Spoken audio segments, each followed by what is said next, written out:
નમસ્કાર દર્શક મિત્રો, બે ન્યૂઝમાં આપનું હાર્દિક સ્વાગત છે. ચાલો નિહાળના સમાચાર. ભાવનગર જિલ્લાની સૌથી મોટી સર્ટી હોસ્પિટલમાં 7 માળનું મુખ્ય બિલ્ડિંગ જર્જરિત હોવાથી તેના વિભાગમાં હોસ્પિટલ કમ્પાઉન્ડમાં આવેલા અન્ય નાની મોટી જગ્યામાં સ્થળાંતર કરવામાં આવે છે.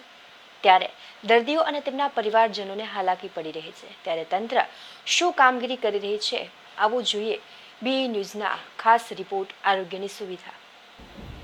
ભાવનગર જિલ્લા સહિત અમરેલી, બોટાદ, જૂનાગઢ, રાજુલા અને ઉનાથી આરોગ્યની સારવાર માટે ગરીબ અને મધ્યમ વર્ગના લોકો ભાવનગર આવી રહ્યા છે. ત્યારે ભાવનગર જિલ્લાની સર્ટી હોસ્પિટલના પટાંગણમાં 7મા માળની બિલ્ડિંગ મોતના જોખમ રૂપે ઊભી છે. 2014માં લોકાર્પણ કરેલ બિલ્ડિંગ માત્ર 8 વર્ષના સમયગાળામાં જ ખંડેર બની ગઈ છે. ત્યારે હોસ્પિટલ સમિતિના સભ્યોનું કહેવું છે કે 3 વર્ષથી બિલ્ડિંગ ખંડેર બની ગઈ છે અને એમ કેમ 2023માં બિલ્ડિંગને ખાલી કરાવવાની કામગીરી થઈ હતી, પરંતુ 2023 બાદ પણ આ બિલ્ડિંગનું રિનોવેશન કે બિલ્ડિંગ ઉતારી લેવા માટે કોઈપણ જાતનું કામ કરવામાં આવતું નથી. શું આ બિલ્ડિંગમાં કોઈનો ભોગ લેવાય તેની તંત્ર રાહ જોઈ રહી છે? કારણ કે અહીં દરેક દર્દીઓ આવતા હોય છે અને જો બિલ્ડિંગનો કોઈ ભાગ કે બિલ્ડિંગ ધરાશાયી થાય તો પરિસ્થિતિ અકલ્પનીય બની શકે છે.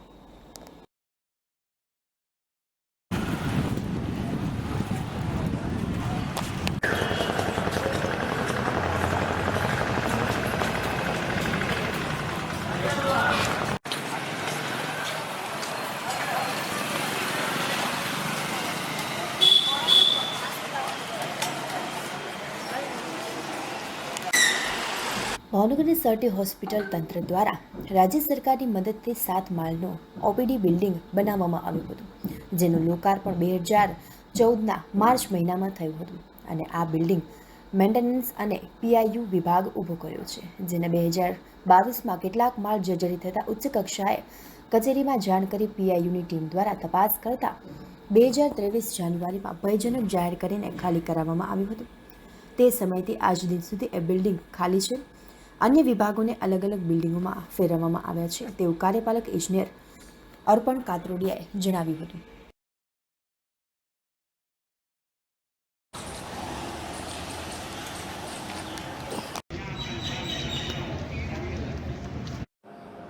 તમારું નામ અને હોદ્દો? અર્પણ કાતરોડિયા, નાયબ કાર્યપાલક ઇજનેર, પીઆઈયુ ભાવનગર. અચ્છા, ભાવનગરની સર્ટી હોસ્પિટલનું જે 7 માળનું બિલ્ડિંગ હતું એનું નિર્માણ ક્યારે થયું હતું અને એને પાડવા માટેની જે મંજૂરી છે એ ક્યારે મળી છે, સરકારમાં ક્યારે મોકલ્યું છે? એનું નિર્માણ 2004ના માર્ચ મહિનામાં બિલ્ડિંગનું લોકાર્પણ થયેલું છે. પછી 2021-22માં કેટલાક ભાગની અંદર ડેમેજ જણાણું, એના કારણે અમે ઉપર રજૂઆત કરી વિભાગમાં. એટલે વિભાગમાંથી અલગ અલગ ટીમથી અને બધા જે એક્સપર્ટ હોય એના ઓપિનિયન લેવાના બધા ટેસ્ટિંગ કર્યા. એટલે જાન્યુઆરી 2023માં ફાઇનલ એવું ડિસિઝન આવ્યું કે ભાઈ આ બિલ્ડિંગ છે ને એનો હવે ઉપયોગ ન કરવો પબ્લિક બિલ્ડિંગ તરીકે. એટલે અમે એને જૂન મહિના સુધીમાં ખાલી કરાવી નાખ્યું.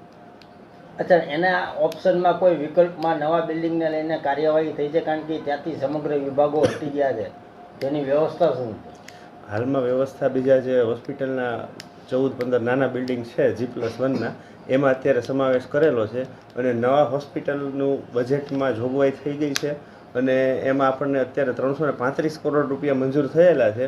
આપણે નવું હોસ્પિટલ સિંગલ બિલ્ડિંગમાં 1700 બેડ જેટલો સમાવેશ થઈ શકે કે જેથી કરીને દર્દીઓને વિવિધ જે અત્યારે હાલની પરિસ્થિતિ મુજબ 12 થી 14 બિલ્ડિંગમાં અલગ અલગ ન જવું પડે અને એક જ બિલ્ડિંગમાં દરેક સુવિધા ઊભી થાય.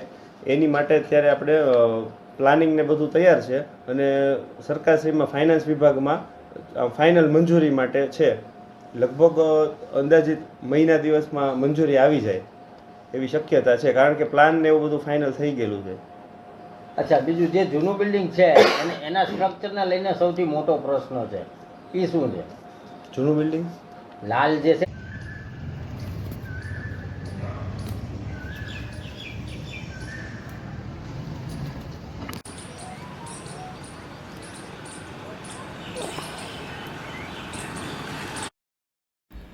ભાવનગરની સર્ટી હોસ્પિટલ ખાતે આવતા દર્દી અને પરિવારજનો માટે હોસ્પિટલ પરિસરમાં 7 માળનું બિલ્ડિંગ મોતના જોખમથી પૂરેપૂરું ઊભું છે. ત્યારે સ્થિતિ અંગે સુપ્રિન્ટેન્ડન્ટ બ્રહ્મભટ્ટની સાથે વાતચીત કરતાં તેમણે જણાવ્યું હતું કે 7 માળનું બિલ્ડિંગ જૂનું અને જર્જરિત થઈ ગયું છે. પીઆઈયુ દ્વારા ભયજનક જાહેર કર્યું હતું. ત્યારબાદ ઓપીડી, ઓપરેશન થિયેટર સહિત અન્ય વિભાગોને અમે ખાલી બિલ્ડિંગોમાં બદલી નાખ્યા અને હાલ સમાવેશ થઈ ગયો છે, એટલે કોઈ હાલાકી જોવા મળતી નથી.